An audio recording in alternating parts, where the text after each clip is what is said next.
Hello and welcome to another episode about creating our own React Native wallet.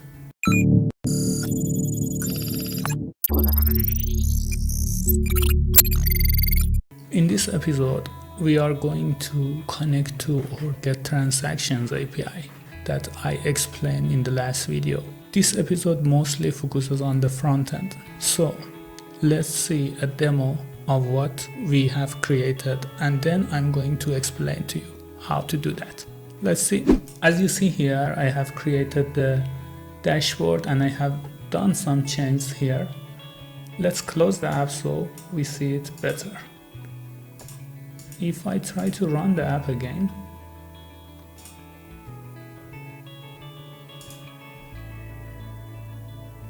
look at this animation and the animation here. I have added the animations and also I have added the transaction component. And if you click on transactions now, you will see that it shows you have sent this much BNB at this time to this wallet. Or if you have a receiving transaction, it also gives you a hint of what's happening. Now let's dive into the code and see how we are going to implement this. Actually, we have changed mostly one page, but I want to explain it as good as possible. So let's go through the code.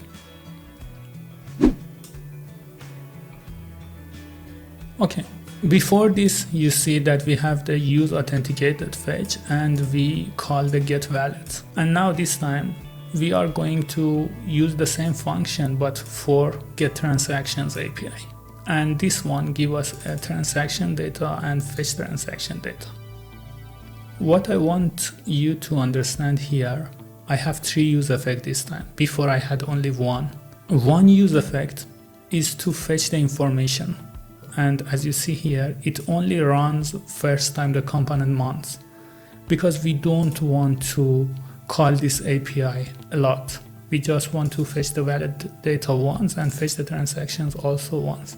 Later, maybe we want it to be more complicated, but for now, this is enough. So that's why we put all the API calls actually inside one use effect that runs only once.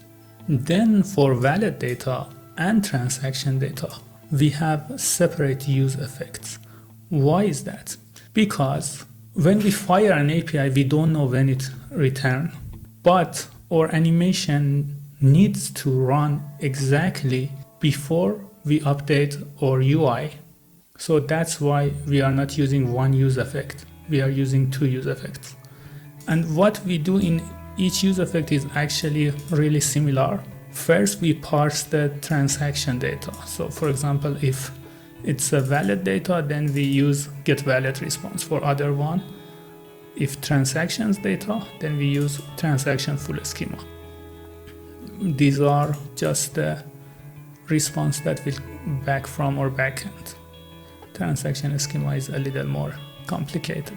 Then after that, we write this line. And what this line does, this line tells React Native, hey, I am going to update the UI, but this update, I want you to do it gracefully with an animation. So, and this is the animation I want. We have a spring, we have liner, and we have ease in, ease out, but I like a spring, so I put a spring here. Then, right after we told React Native, hey, we need you to perform some animation for us, we set the state. And when we set the state, it will re-render the UI, but it will use this animation. The second use effect is exactly the same. The only difference is that this one runs whenever wallet data is changed. So I want you to understand here, it goes like this. First, wallet data will change. When wallet data changes, because at the start it's undefined, but the moment it gets the response, it will change. When it changes, it goes from here and runs until here. So you should know how we use effect here. After the use effect parts, we come to the parts that we render the transactions. And this part is very easy actually. It's just some view and text with different kind of stylings. And here we map the transactions. Inside the UI, when you map something and return a component, it will render it on the screen. Here we only have 3 elements. You remember in the backend API design, I told you that we just want 3 elements. That's why I don't want to send a lot of transactions to the front end, because rendering it in the front end will be an issue.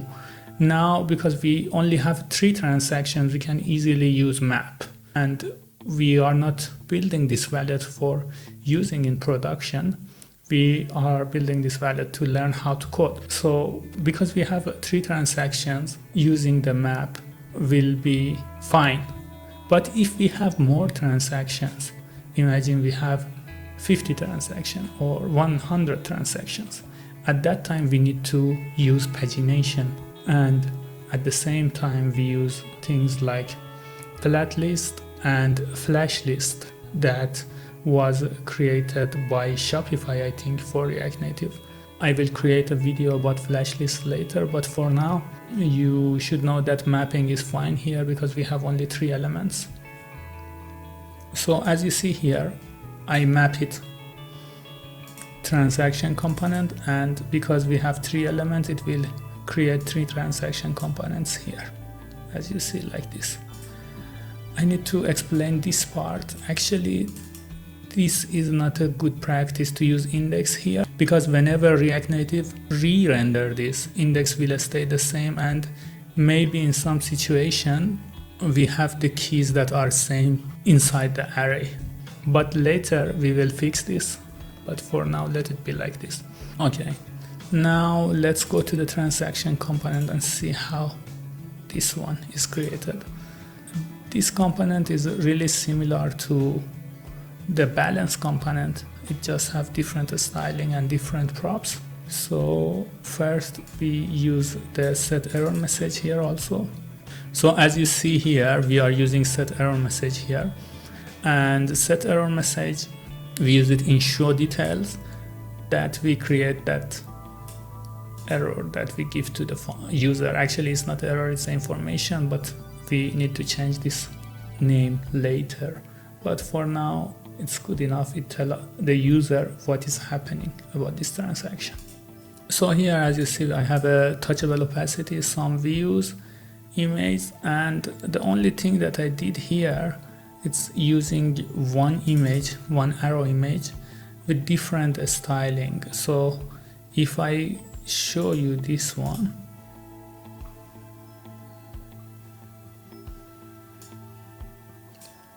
you see the picture that I use here,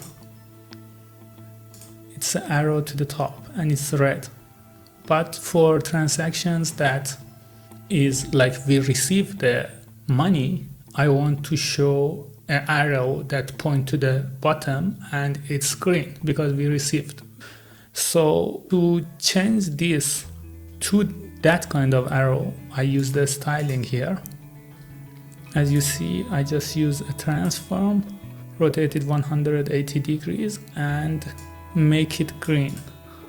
Actually, in a real project, I prefer to have different files for different purposes. For example, 2 arrow files, so we don't need to do this.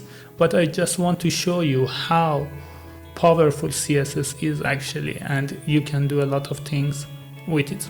So at the end, I have also used a shortened wallet ID, and this wallet is the receiver or sender address, it's not our address, and the amount.